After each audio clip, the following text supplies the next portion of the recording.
तारीख़ का बदला देखिए कि वो बंगाली जिनके बारे में सब मजाक उड़ाया करते थे कि ये काले हैं, ये छोटे हैं, ये तो डेफिकेट करने के लिए, वॉशरूम इस्तेमाल करने के लिए खेतों में जाते हैं, इनकी तो हम ऐसी की तैसी फेर देंगे, 2 टके के लोग हैं। आज पाकिस्तान के पॉपुलर तरीन सियासी रहनुमा अपने आप को उनके लीडर शेख मुजीबुर रहमान से कंपेयर कर रहे हैं और ये कह रहे हैं कि अगर आपने वाकई हकीकी तारीख़ पढ़नी है तो फिर शेख मुजीब का किरदार पढ़िए कि वो गद्दार था या नहीं।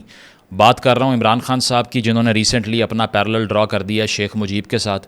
यानी कि उन्होंने बताने की ये कोशिश की है कि अगर मुझे वज़ीर आज़म ना बनाया तो मुल्क टूट जाएगा। अब ये पहली बार नहीं हुआ, इससे पहले भी नवाज़ शरीफ साहब 2017 में निकाले गए और उन्होंने कहा कि शेख मुजीब बागी नहीं था और शेख मुजीब को बागी बनाया गया था। सलूक ठीक नहीं है जो आपने मेरे साथ किया है। इस तरह के सलूक लीडरों को बागी बनाते रहे हैं। शेख मुजीबुर रहमान बागी नहीं था। शहबाज शरीफ साहब का अपना बयान है, जो करंट पीएम है, वो ये कह रहे हैं कि शेख मुजीब की मिसाल दे के ये गद्दारी कर रहे हैं। तो जो पहले कह रहा था कि शेख मुजीब अच्छा है, उसकी पार्टी के लोग कह रहे हैं कि शेख मुजीब गद्दार था, और जो पहले कहता था कि शेख मुजीब गद्दार था वो आज कह रहा है कि शेख मुजीब अच्छा था। और ये पहले कौन कहा करता था कि शेख मुजीब गद्दार था? इमरान खान साहब। क्योंकि इमरान खान साहब की ऑन रिकॉर्ड प्रेस कॉन्फ्रेंस है जिसमें उन्होंने नवाज़ शरीफ के बारे में कहा कि मुल्क में 2 इदारे रह गए हैं, एक फ़ौज और दूसरी अदलिया, और ये आदमी उन दोनों को टारगेट करना, तबाह करना चाहता है। ये शेख मुजीब बन रहा है। सिर्फ 2 इदारे तो रह गए थे जिनको आज नवाज शरीफ अटैक कर रहे हैं और जो कह रहे हैं कि मैं मुजीबुर रहमान बन सकता हूं। वो 2 इदारे कौन से रह गए? एक सुप्रीम कोर्ट रह गया, दूसरा फौज। फिर एक टॉक शो में भी वो कह चुके हैं कि शेख मुजीब बनने की कोशिश हो रही है नवाज़ शरीफ साहब की तरफ से। फिर पीटीआई के ऑफिशियल ट्विटर हैंडल से नईमुल हक साहब के नाम से ट्वीट हो चुका है कि शेख मुजीब बनने की कोशिश कर रहा है नवाज़ शरीफ। तो उस दौर में उनके लिए शेख मुजीब गाली थी, अब सवाब का काम हो गया है। और नवाज़ शरीफ साहब के लिए उस दौर में शेख मुजीब सवाब का काम था, आज उनके भाई शहबाज शरीफ साहब के लिए ये गुनाह का काम हो चुका है। ये है मजाक, और ये है, वो कहते हैं ना कि वो लगा हुआ है कैमरा, हाथ हिला दें। तो आप लोग भी कैमरे में देख के हाथ हिला दें। ये आपके साथ छोटा सा मजाक किया जिसका नाम है पाकिस्तानी सियासत। और इस सियासत में कोई आइडियोलॉजी, कोई प्रिंसिपल, कुछ भी नहीं है। अगर आपको ये लगता है कि कोई इन सब में से प्रिंसिपल्ड आदमी है, जो कि मेन स्ट्रीम पॉलिटिकल पार्टीज़ की बात कर रहा हूँ, जो फ्रिंजेस पर हैं उनकी बात नहीं कर रहा, जो प्रोग्रेसिव लोग हैं, लेफ़्ट के लोग हैं, नेशनलिस्ट लोग हैं, उनकी बात नहीं कर रहा। ये जो 2-4 आपको मसाले मिक्स करने के लिए दिए हुए हैं ना, इनमें से कोई एक भी अगर आपको आइडियोलॉजिकल लगता है तो आप पॉलिटिकली इलिटरेट हैं, ये इशू है आपका। ठीक है, तो सबसे पहले तो हम ये देखते हैं कि कितना पैरेलल और कितना ओवरलैप और कितनी मुमासलत है शेख मुजीब और इमरान खान साहब के दरमियान में। तो सबसे पहली चीज़ तो ये है कि अवामी लीग जो है ना, वो जर्नलों की बाकियात इकट्ठी करके बनाई नहीं गई थी जिस तरह तहरीक इंसाफ बनी थी। क्योंकि जिस तरह से पीटीआई में सारे का सारा पाकिस्तानी पॉलिटिक्स का कचरा इकट्ठा हो गया था एक दौर में, अभी की बात शायद ना मैं करूं, पहले की बात कर रहा हूं, जिसमें तमाम वो लोग जो कि पहले इस्टेब्लिशमेंट ने हर पार्टी में शामिल करवाए, वो साउथ पंजाब की पार्टियों का एक अलाइंस बना के वो लोग शामिल करवा दिए, जनूबी पंजाब महाज के नाम से लोग शामिल करवा दिए, बड़े बड़े इलेक्टेबल्स जो हैं वो नाम नहाद वो शामिल करवा दिए, जहाज़ों में बिठा के उनको ला के शामिल करवाया। वो सारों ने मिल के एक पार्टी बनाई, ठीक है, जिसमें कोई नज़रिया नहीं था उस वक्त पे। और ऑन रिकॉर्ड ये स्टेटमेंट्स इनके अपने पॉलिटिकल लीडर्स की हैं कि जिस तरह से इन्होंने धरने दिए और पीछे पाशा साहब और ज़हीरुल इस्लाम साहब का हाथ रहा, वो सारा कुछ देखने के बाद अब वो शेख मुजीब बन गए हैं। और कंपैरिजन अपना उस अवामी लीग से कर रहे हैं जिसकी बैकड्रॉप के ऊपर पॉलिटिकल जो एक्यूमेन है उसको देखना भी इन्होंने पसंद नहीं किया। हालांकि ये वो इंसान है जो कि अपनी किताब के अंदर मुशर्रफ के मार्शल लॉ को सेलिब्रेट करते हैं, क्योंकि मैंने इनकी किताब भी पढ़ ली और काफ़ी तकलीफ़ दे काम है ये, लेकिन उसके बावजूद अगर आप वो पढ़ें तो उसमें कहा जाता है कि मेरी पर्सनल लाइफ के लिए भी बड़ा वेलकमिंग और अच्छा था मुशर्रफ का मार्शल लॉ। और वैसे तो अच्छा था ही, क्योंकि ये शरीफ और ज़रदारी इनसे जान छूट गई मेरी। और सारा ब्लेम उस वक्त नवाज़ शरीफ साहब के ऊपर डाल दिया जिनके ख़िलाफ़ कू हुआ था। उसके बाद में बेनज़ीर साहिबा के ख़िलाफ़ जब कारसाज का हमला हुआ तो उन्होंने कहा कि उनका अपना कसूर है कारसाज का हमला, इसलिए उनके ऊपर हुआ है, she only has herself to blame. फिर इसके बाद में जब पाकिस्तान में 2017 में पैनमा के नाम के ऊपर एक दोबारा से एक वज़ीर आज़म को घर भेजा गया, बेशक उसने कुछ किया या नहीं किया, लेकिन जो तरीक़ाकार इख्तियार किया ये आप देख लीजिए कि किस तरह का है कि अदालत की दहलीज से 2 तारीख अक्सरियत वाले वज़ीर आज़म को घर भेज दिया। उसको भी किसने सेलिब्रेट किया? खान साहब ने किया।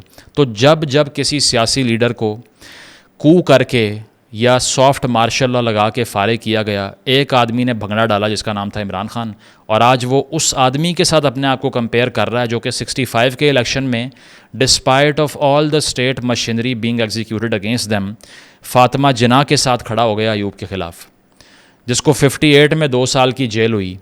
इसके अलावा जो स्टूडेंट यूनियंस की तहरीक का जो है वो लीडर रहा, मुजीब जो है वो 1946 में स्टूडेंट यूनियंस को लीड कर रहा था। तो मुजीब जो था, अगर उसके पॉलिटिकल करियर की भी हम बात करें तो 1946 में वो स्टूडेंट यूनियंस का हेड था। इसके साथ साथ ये कि वो ईस्ट पाकिस्तान मुस्लिम स्टूडेंट लीग का फाउंडिंग मेंबर था।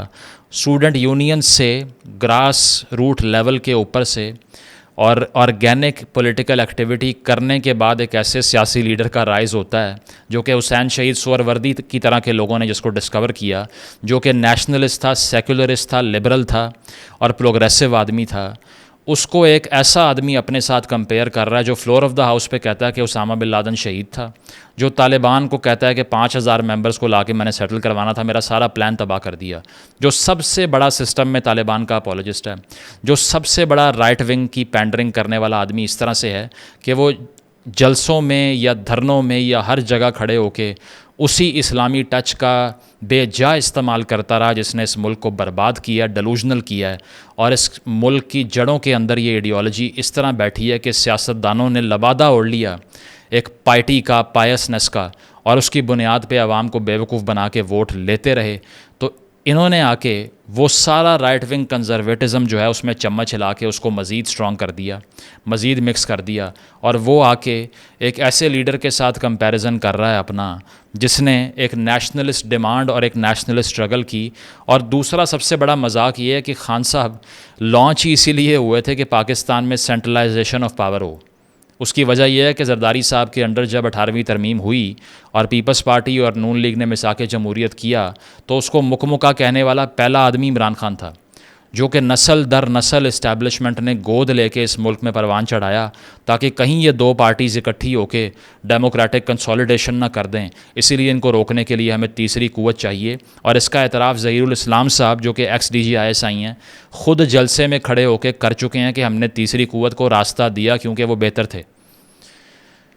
और ये सारा कुछ करने के बाद मल्टीपल इंटरव्यूज़ हैं खान साहब के जिसमें वो फरमा रहे हैं कि सदारती निज़ाम बेहतर होता है।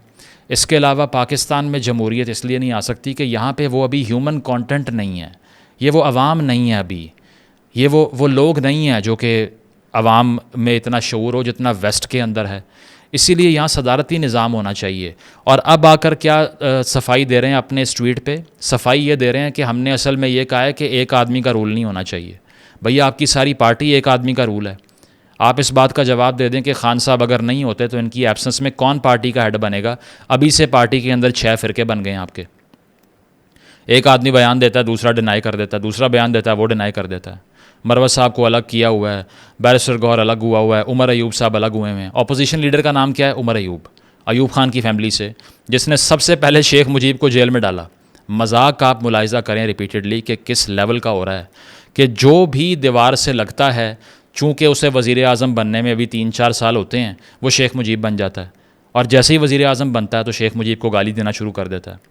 साथ साथ ये कि आपका काम ये था कि आप पाकिस्तान में 18वीं तरमीम जो हुई है इसको डीरेल करें, इसकी डिरेलमेंट करें। आपने रिपीटेडली इसके ख़िलाफ़ काम किया, आपके एक्स वज़ीर दाखिला ने भी इसके ख़िलाफ़ बयानात दिए, और अब आकर आप उस शेख मुजीब के साथ पैरेलल ड्रॉ कर रहे हैं जिसके 6 नुकात का पहला नुक्ता ही ये था कि we need true parliamentary democracy, no presidential system.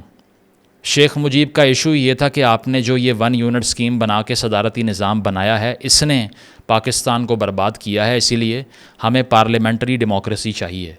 तो जिस आदमी के डिमांड लिस्ट की पहली डिमांड ही वो है जिसके आप ख़िलाफ़ लॉन्च हुए थे, उसके साथ पैरेलल ड्रॉ करके लोगों को बेवकूफ़ बनाएंगे अब आप। इसके साथ साथ ये कि चौथी डिमांड जो शेख मुजीब की थी 6 नकात में से, वो ये थी कि मेरे प्रोविंस को उसका पूरा मॉनेटरी यानी कि जो उनका इकनॉमिक शेयर है, मुआशी शेयर है, वो दिया जाए। 18वीं तरमीम की बुनियादी ये थी और आप उसके ख़िलाफ़ काम कर रहे थे। इसके अलावा आपने तमाम महकमों के अंदर, सरकारी महकमों के अंदर रिटायर्ड अफसरान की भर्तियों का बेजा इस्तेमाल किया। आपने अपोजिशन का मुंह बंद किया, और आज आके आप ये कह रहे हैं कि चूँकि मैं 11 महीने से जेल में हूँ तो मेहदी हसन को मैं इंटरव्यू दे के झूठ बोलूँगा। उसकी वजह यह है कि उसमें वो सॉलिटरी कन्फाइनमेंट में होने की बात कर रहे हैं, जो कि वो नहीं है। इनफैक्ट वहाँ 5-6 लाख रुपए की रोटी आ रही है 1 महीने की। मैं ये नहीं कह रहा कि जेल में होना कोई बहुत प्लेजेंट चीज़ है, बेशक वो जेल लेविश भी हो, जेल तो जेल होता है। And I think that a person suffers imaginatively more than reality.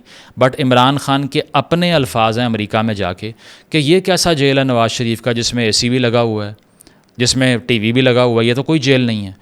अगर हमने आपको जेल सजा के लिए भेजा हुआ है तो जिस तरह के ये जेलों में रह रहे हैं, इससे ये तो सजा नहीं है।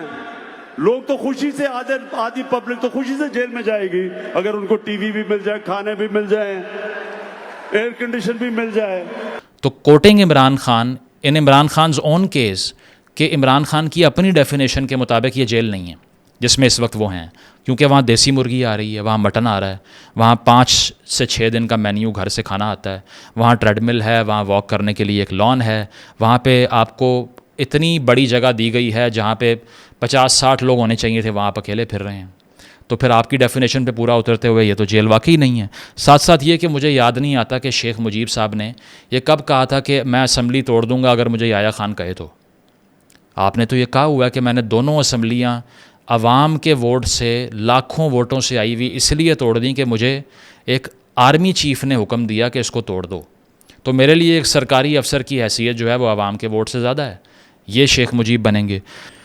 साथ साथ ये कि एक होता है ना कि आप एक बात करें और उस स्टांस पे खड़े हो जाएं। अब आजकल क्या हो रहा है कि वो सब के सब मिल के PMLN के ट्विटर अकाउंट से पुराने ट्वीट्स निकाल के ट्वीट कर रहे हैं कि ये देखें अंकल, ये देखें, ये भी कर रहे थे, हम अकेले नहीं हैं। ये भी नवाज़ शरीफ ने पहले कहा हुआ है कि जर्नैल अपने हदूद में क्यों नहीं रहते, ये क्यों इससे बाहर आते हैं, ये क्यों कू करते हैं, ये क्यों मार्शल लॉ लगाते हैं, तो इन्हें भी पकड़ें। तो इनका तो मौक़िफ़ सिर्फ यही है कि ठीक है हमें नहीं आने दे रहे तो इनको भी तो निकालो कम अज़ कम।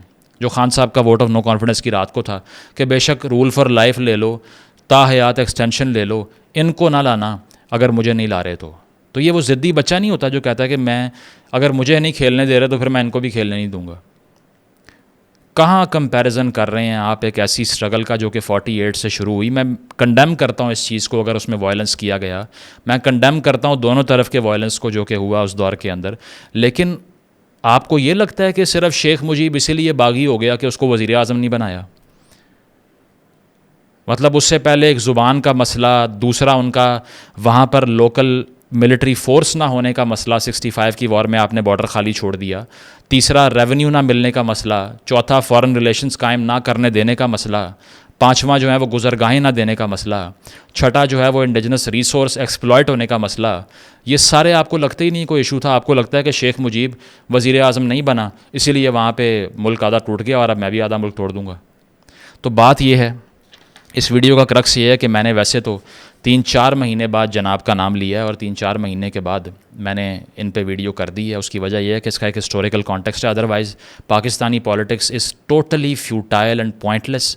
It should be completely avoided because it has no consistency, no linearity and no ideology at all.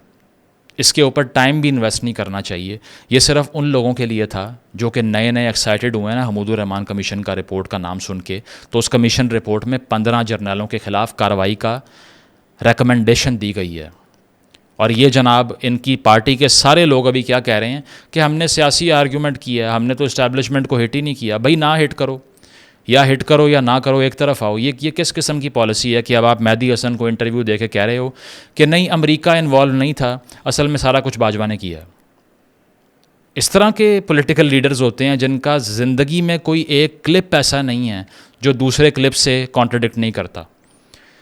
कोई बात ये करेंगे ना तो उसका अल्टरनेटिव क्लिप मौजूद होता है जिसमें अपने आप को कॉन्ट्रडिक्ट कर रहे होते हैं। पहले झूठ बोला होता है या अब झूठ बोला होता है, या फैसला आप कर लीजिए। तो सारी अवाम को लेटर दिखा के, बेवकूफ़ बना के, एंटी अमेरिका नारे लगवा के आज वहीं पे लॉबिंग फर्म रखी हुई है, वहीं सोशल मीडिया कंट्रोल हो रहा है। और आज अवाम को मिल के क्या बता रहे हैं कि असल में सॉरी वो गलती हो गई, वो अमेरिका नहीं था, वो बाजवा था। अगर आपने बेवकूफ़ बनना है, most welcome, but it should be an insult to your intellect to follow a man like this who can not stand on a single thing that he ever said. इसके बावजूद अगर आपने माइंडलेस फॉलोअर बनना है तो बनते रहिए। मुझे पता है इसके नीचे कमेंट्स आएंगे, why don't you talk about the fascism these days and all. That's because everybody is already abusing it. I want to destroy what you love, not what you hate.